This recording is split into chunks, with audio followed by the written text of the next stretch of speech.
Last week, we encountered the first of Jesus' two feeding miracles in the book of Mark, the feeding of the 5,000. And this week, we are going to pick up right there and continue towards the end of the first half of the gospel. As part of our exploration today, we will also encounter the second feeding miracle, which we heard about in the Wonder Room story, the feeding of the 4,000. But before we move forward, let's take a short moment to recap together. As we engaged the story of the feeding of the 5,000 last week, we first considered how this New Testament story is directly related to an Old Testament story, specifically God's provision of manna in the desert. We saw how the same economic principles God enacted in the desert are now also being inaugurated in Jesus' kingdom here on earth through his ministry. We saw in both stories a move from scarcity to abundance and into an economy of enough. We also considered the role of the disciples up to that point in the book of Mark, and we recognized the incredibly challenging journey that they have been traveling. We had a little bit of compassion for them.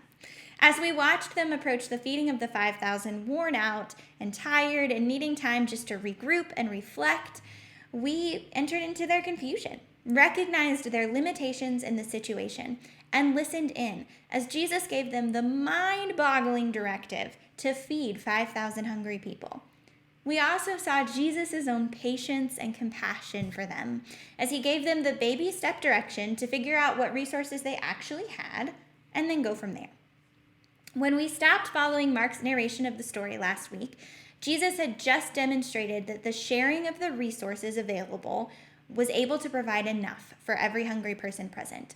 And that's where we left off last week, with our focus on Jesus, his approach to the situation, the lessons he was ultimately teaching about discipleship, and his call extended also to us to participate in sharing and giving and being part of the economy of enough that marks his kingdom. What we didn't do last week was return our gaze to the disciples. We didn't check back in to see how they processed the events of the feeding miracle. So today, we're going to do that. We're going to check back in. And then from there, we're going to follow along with the high points of the activity of Jesus and the response of the disciples, all the way up to the halfway mark and major turning point of this gospel. So we're actually going to cover about 2 chapters together today. Last week, we paid attention to the context leading up to our passage. And now today, we will continue on and consider the message in the context following that first feeding miracle. As we return our focus to the experience of the disciples, we will learn what they have to teach us about ourselves and our own struggles on the path of discipleship. For anyone who's going to follow along in your Bible, we stopped last week at chapter 6, verse 44, which reported the total number of men fed that day to be 5,000. And that was the closing detail of the feeding miracle story. When we move into the very next verse, we discover narration about the events immediately following the feeding of the 5,000. Apparently, Jesus directs his disciples to get into the boat without him and go ahead and start a journey across the lake or the Sea of Galilee to the other side. Jesus himself plans to stay behind a while longer and pray alone. As is his pattern, Jesus has just engaged the real, concrete, physical needs of people, and so he withdraws to spend time alone in prayer. But let's make sure that we don't miss the significance of the lake crossing the disciples have been asked to begin. John told us already that lake crossing happens multiple times in the Gospel of Mark, and every time it makes a point. Jesus' ministry crosses boundaries. You see, because as they cross the lake from where the 5,000 have been fed, they're moving from predominantly Jewish territory into predominantly Gentile territory. Chances are good that they aren't very comfortable making that journey in the first place. They probably really don't love the idea of doing it without Jesus present. And then, what do you know? A wild storm comes up out of nowhere and acts like a bitter flavor of icing on the already undesirable cake. What follows is the well-known passage where Jesus walks on the water and approaches his disciples after they have gone through a harrowing storm. Now, there's a standalone sermon in that passage, to be sure, and I'm sure many of us have heard at least one sermon on that passage, but our main concern with that story today is simply this. It reveals to us the truth of the disciples' reaction to the feeding of the 5,000. In verse 51 and 52, Jesus has finished walking on the water and has gotten into the boat next to the disciples. And the text reports that they were amazed or shocked. But then the reason it gives for them being amazed doesn't really seem connected to this particular story. Rather, it references back and offers us an interpretation to the feeding of the 5,000. In verse 52, it says, "They had not understood about the loaves. Their hearts were hardened." And right there, we have it. We have our answer to the question, how did the disciples process the events of the feeding of the 5,000? Very simply, not well. They didn't get it. And why not? The text says, because their hearts were hardened. Now, if you're anything like me, at this point, you're probably wondering, what hardened their hearts? Why are they hard? And I think there's probably a lot of different reasons that could be the case. Maybe their hearts were hard because they hadn't ever been able to return to their time alone with Jesus, of reflecting and recharging. Maybe they were harboring resentment about serving people and then not being served the way they desired in return. Or perhaps their hearts were hard because they were still too comfortable in the Roman economic system and they weren't yet ready for Jesus' new kingdom way. Their hearts could have been hardened for a number of reasons and by a number of different obstacles, surely. But the point is the same. Something within them prevented true understanding.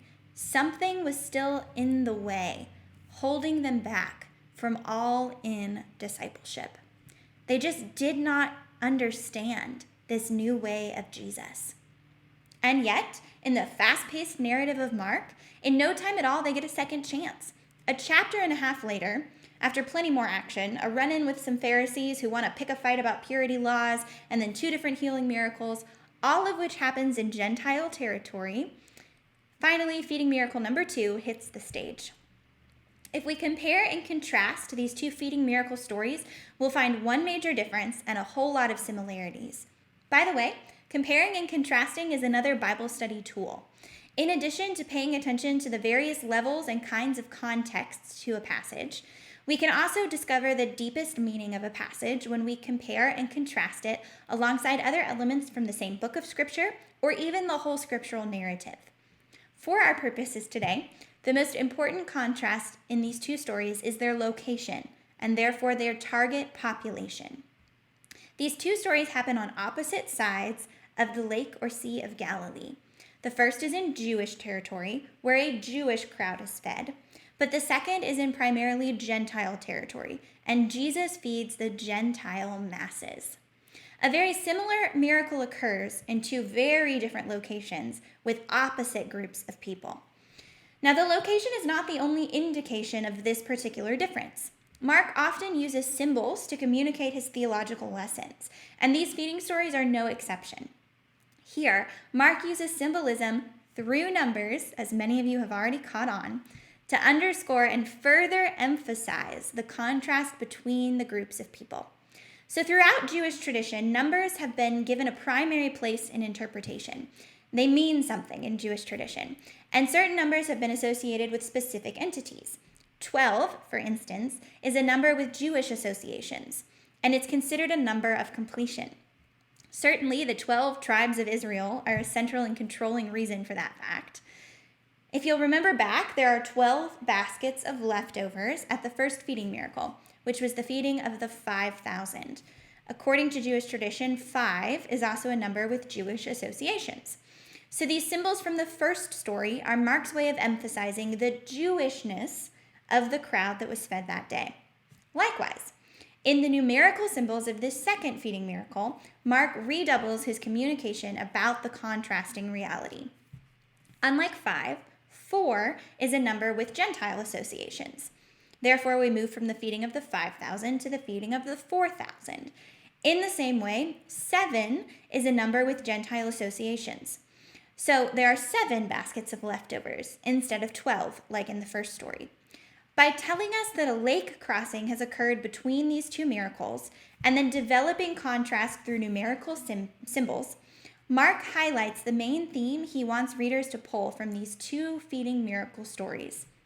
Jesus has fed both the hungry Jewish masses and the hungry Gentile masses.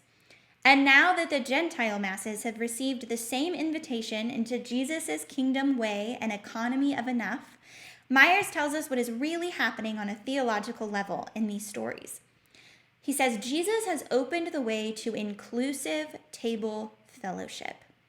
Everyone, Jew and Gentile alike, is welcome in Jesus' kingdom and around his table. This is it, the way of Jesus. Do the disciples understand this time? Well, let's follow along with the story. Just as in the feeding of the 5,000, this feeding of the 4,000 is also occasioned by Jesus' compassion. He recognizes the people have a concrete physical need for food, and he wants to provide for them before they head off on their way, because many of them come from a long distance, it says, which is another indication we're talking about the Gentile masses. The first time there was a feeding miracle story, they were located in an area where food could be purchased nearby. So when the disciples were confused about how to feed the people, their first reaction was to think about buying food nearby. So they went to money, to that sort of an economic system. Well, in the second miracle, they're also confused about how to feed all of these people. But now they're located in the wilderness, so they can't purchase food nearby. Still, though, purchase is their primary answer for feeding people. And so they just see this second situation as an act in futility. They say, where in this remote place could anyone get enough bread to feed these people? They ask this with a resignation that announces the feat just can't be done. They decide there isn't enough. There can't be enough for this crowd of people. But Jesus yet again repeats the same baby step direction. How many loaves do you have? And with an approach that should cause some deja vu for the disciples, Jesus tells them to assess the resources already available and go from there. This time they find 7 loaves, a number we already know holds deep significance. Again, Jesus tells the crowd to sit, gives thanks for the bread, breaks the loaves, and has the disciples pass them out. And everyone eats until they are satisfied. There actually is enough, more than enough, so much so that 7 baskets are filled with leftovers. As soon as all the people in the crowd are fed and the leftovers are collected, Jesus and his disciples leave the gathering and once again board a boat to cross the lake. They're leaving Gentile territory and heading back to predominantly Jewish territory. This time, Jesus is with them from the start. There is no storm. But there is yet again commentary provided about the disciples' response to the feeding miracle. And this time, there is a huge confrontation between the disciples and their master. The scene of the boat crossing conversation opens on the disciples yet again talking about food. They realize they have forgotten to bring loaves of bread with them for their journey. Yeah, 7 baskets of leftovers, and no one thought to grab any? I mean, that's not very encouraging, is it? And yet, more than pointing out a lack of common sense, this whole bread conversation is actually serving a theological point for Mark, and we'll get there. But for now, we should note that where the English text says bread, they didn't bring any bread in the boat, the Greek is plural. So it means they didn't bring any loaves, multiple loaves, into the boat. And that matters because Mark is setting up another contrast. He says they didn't bring loaves, but apparently there was already 1 loaf in the boat with them. That detail, though, appears to be only for the readers, and it doesn't really factor into the disciples' conversation in real time. As they talk, they simply just can't believe that nobody thought to bring any bread. They're probably arguing among themselves, trying to figure out which one of them bears the most blame. Who could they pin this on so that the whole lot of them doesn't seem as dim-witted? That's probably the conversation unfolding, right? They are preoccupied with their frustrations about physical bread. And so they are nearsighted when Jesus speaks a cryptic comment into the midst of their fumbling. Watch out for the yeast of the Pharisees and that of Herod, Jesus says. Scholars tell us that in reality, Jesus is saying this as a comment of warning, saying that the priorities and the programs of the Pharisees and Herod have the potential to keep the disciples from walking in his way. But remember, the disciples are in a preoccupied headspace, so they don't hear the real message. Instead, I imagine that because the master has spoken, all other voices on the boat have hushed. They've paused their conversation out of respect for Jesus. But then, he doesn't say anything else. So I imagine their exchange resumes, with whispers, probably at first. What did he mean? Where did that come from? But then somebody says, yeast. Did you hear him say yeast? And then another one probably says, oh yeah, I bet this is about the bread. I bet Jesus is chiding us because we didn't bring bread. And so that's where they land. That's the conclusion they draw. Verse 16 tells us, they discussed this with one another and said, it is because we have no bread. But Jesus, who is in the same boat and has been listening the whole time, suddenly has a whole lot more to say. Why are you talking about having no bread? He asks, probably with plenty of frustration of his own by now. Then words tumble forth from him that surely end the previous conversation altogether. Do you still not see or understand? Are your hearts hardened? Do you have eyes but fail to see and ears but fail to hear? And don't you remember? When I broke the 5 loaves for the 5,000, how many basketfuls of pieces did you pick up? Jesus asks. 12, they reply. And when I broke the 7 loaves for the 4,000 people, how many basketfuls of pieces did you pick up? Jesus asks. 7, they reply. Jesus' next words are the final words recorded in this scene and actually serve as what most people look at as the halfway point of the Gospel of Mark. And here they are. Do you still not understand? Fade to black, curtain drops, end of Act 1. And that's a pretty chilling place to end, isn't it? The failure of the disciples echoes through the ages and leaves us feeling bleak. Jesus has just underscored their lack of comprehension by questioning and pointing to the failure of what Myers calls their faculties of comprehension. Their eyes are unseeing, their ears don't hear, and their hearts are still as hard as they were after the first feeding miracle. They have failed to understand not only that Jesus is capable of provision, not only that physical needs can be taken care of, but even more than either of those things, they have failed to understand Jesus' new social order. Jesus has inaugurated the new kingdom way, where sharing replaces competition. There's enough for everyone. And where 2 previously antagonistic, opposite, very different groups of people can all be together as one new humanity. They're equally welcome at the table. Myers invites us to see what the disciples have missed. Jesus is the one loaf present with them in the boat. Though the disciples have failed to bring along physical loaves of bread, they travel along beside Jesus, who, yes, used physical loaves of bread to feed both Jews and Gentiles, but now is also in and of himself the one loaf for all people. The one loaf all people hold in common.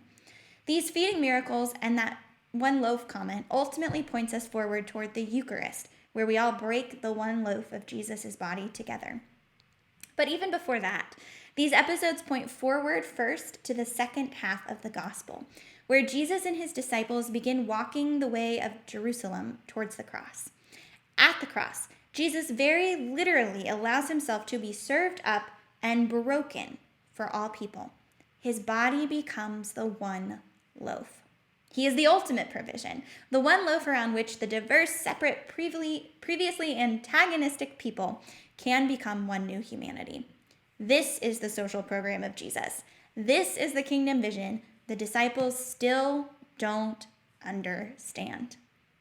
And yet, when the curtain rises again and opens on Act 2, Mark tells a story of healing, and he offers a thread of hope. In this first story of the second half of Mark's gospel, which can be found in chapter 8, beginning with verse 22, Jesus heals a blind man, and he does it in 2 parts. The healing isn't complete at first. Jesus spits on the guy's eyes and then asks if he can see. And he says, yeah, sort of. I see people walking around, but they look like trees. And so his healing isn't restored. So Jesus touches him a second time, and then his sight is fully restored. He's healed completely. Do any of you remember this story? Is this something that you've kind of stumbled across before? I remember most of my life being really confused by the fact that it was included in the gospel. It kind of bothered me that Jesus needed 2 takes to heal this guy. I mean, there's so many other stories where he does it like in one fell swoop. Do we really need this one? The inclusion of the two-step, partial at first healing is kind of strange. We don't really understand what it's doing here until we hold it up alongside the sad, dark, bleak conversation in the boat. Here, in the first story of Act 2 of Mark's Gospel, Jesus heals a faculty of comprehension right after he has spoken about the disciples' failure of the same. And Jesus performs the healing in two parts, which we're told parallels the two different parts of the gospel, the two different programs where Jesus is trying to teach his disciples. Myers calls the first half of the Gospel of Mark Jesus' program of the way, or his program of inaugurating and teaching a new social order. The second half of Mark's Gospel is the way to Jerusalem, or the cross. In the first half of their journey together, the disciples have failed to understand the program, but they have more journey yet to walk. They will continue to misunderstand, to decipher the priorities and the purpose of Jesus incorrectly, and they will even desert him before the end. But by Easter Sunday, when the light of the empty tomb shines forth in resurrection power, their blindness and deafness and hard hearts will be healed. Though the first half of Mark ends on a sad and sour note, where the disciples seem like a lost cause, the second act begins with a nod towards hope. The journey of discipleship is, in many ways, a journey of unlearning and relearning, breaking down and healing. And though Jesus has the power to heal in one fell swoop, he also has the patience and the compassion to heal progressively, bit by bit, as we are willing to accept it.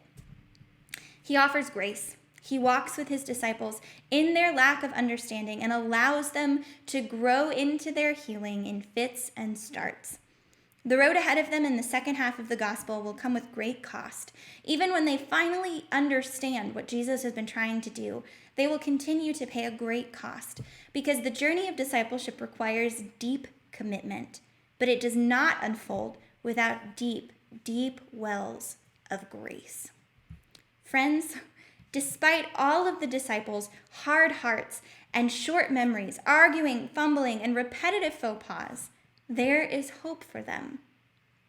And there is hope for us. Has your heart been hard? Have you failed to see the fullness and inclusivity of the kingdom's vision? Maybe there's someone you would just rather leave out. Have you misunderstood the dependable provision and the boundary division of Jesus' ministry? Have you held back in some way from an all-in commitment to following Jesus? Perhaps you feel like you're walking in circles in your faith. Maybe you feel like you learn things only to forget them the next minute, and then find yourself a little while down the way, painfully learning the same lesson all over again. Maybe you wonder if you'll ever finally understand, finally be healed and free. There is hope for you. Your healing, your understanding, your fitness for the task before you can and will unfold in stages. Often, as humans, we can only understand or only accept a little bit at a time. And Jesus knows this about us. And yet he calls us. He chooses us to be his disciples anyway. And so here is your hope. Jesus will not leave you, nor forsake you, nor refuse you, even when you do not yet understand. He is gracious and faithful and compassionate. That is the Jesus we follow. At the same time, while this transition between the two halves of Mark's gospel is a note of hope for us, it also sounds a tone of warning. Pay attention, it beckons. Where you do not understand, press in. Where you have blindness or deafness or a hard heart, confess it, bring it to Jesus so that deeper, truer, lasting healing can continue to progress. As I've said before, I'll say it again. In this Lenten season, we have the opportunity to take stock. What blindness, deafness, or hard-heartedness do you need to bring to Jesus? Let's be honest with ourselves this week about what's holding us back from understanding the kingdom vision. Let's be honest about what we don't want to accept. and if there are reasons why we haven't made a full-in commitment to following Jesus. And then, once we confess and surrender, let us keep walking. Let us continue the journey of discipleship, deeper into the way of Jesus. In the name of the Father, Son, and Holy Spirit, amen.